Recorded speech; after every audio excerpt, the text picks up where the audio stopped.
Hey everyone, welcome to my another mini blog. দেখো শাড়ি পরে সুন্দর করে রেডি হয়ে পড়লাম। আমাদের মা বেটুর লুকটা কেমন লাগছে জানিও তো। যাচ্ছি হলো আমার ফ্রেন্ডের বেবির বার্থডে পার্টিতে। পার্টিটা হলো ওই পারে। আর সোনা পাপা দেখো রেডি হওয়ার পর কত খুশি, বুঝে গেছে এখন মাম্মাম পাপা কোথাও ঘুরতে নিয়ে যাবে। দেখো আমাদেরকে ছেড়ে ও রওনা দিয়ে দিল।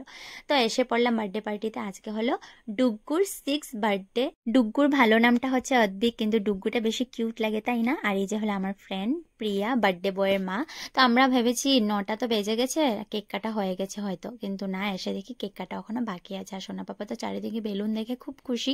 ব্লগটা কিন্তু স্কিপ করবে না, অনেক মজার মজার জিনিস শেয়ার করেছি। আর এই হলো ডুগ্গুর birthday cake thing Motu Patlu. আর সোনা পাপা তো নিচে নামার জন্য পুরো ব্যস্ত হয়ে পড়েছে, মানে কেক যে কাটবে ওখানে যাবে। মানে আমি সকাল থেকে ওকে বলছি সোনা পাপা হ্যাপি বার্থডে যাবো, তো বলছে হ্যাপি মানে কেক থাকবে, বেলুন থাকবে, পুরো আইডিয়া হয়ে গেছে ওর। তো এই যে ডুগ্গু কেক কাটছে আর সোনা পাপা খুব এক্সাইটেড। মানে সেই সময় ভিডিওটা আমি তুলতে পারিনি, কেন ডুগ্গুর দিকে ফোকাসটা ছিল, খুব এক্সাইটেড হচ্ছিল। সোনার পাপা বলেছে পরে আমাকে। এইদিকে দেখো আমি নিজে নেল এক্সটেনশন করেছি, ফ্রেন্ডস নেল আর্ট করলাম। তোমরা যদি আমার কাছে নেল এক্সটেনশন করতে চাও অবশ্যই এই নম্বরে কন্ট্যাক্ট করতে পারো।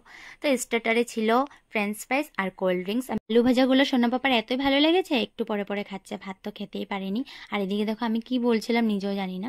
তারপর বাচ্চাদের জন্য ছিল কফি, চকলেট। আর এদিকে দীপজয় তোমাদের সবাইকে হাই করলো। তারপর এদিকে প্রাপ্তির মেয়েকে দেখে সোনা দেখো কত খুশি, কি সব্যস্তভাবে ওকে আদর করলো, আবার হাত ধরে ওকে কিসি করলো। পুচকিটা থেকে ও যে বড় এটা পুরো পরিচয় দিয়ে দিল। এদিকে দেখো প্রাপ্তি মন্দিরাও এসে পড়েছে। আর মন্দিরার বিয়ের পর এই যে আজকে ওর সাথে দেখা হলো, খুব ভালো লেগেছে।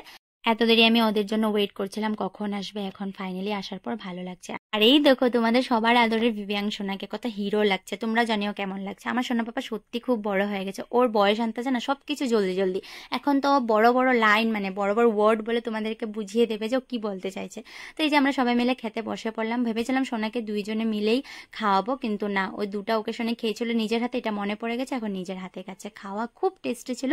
খাওয়ার পর ছিল আইসক্রিম। আর সোনা তো এটা দেখে খাবেই খাবে, কিছুতেই মানছে না। তো আমি একটু চামচের আগাতে একটু একটু করে দিয়েছি। ভাত তো খেতেই পারিনি, কেন কি ফ্রেঞ্চ ফ্রাইস খেয়ে খেয়ে ওর পেট ভরে গেছে।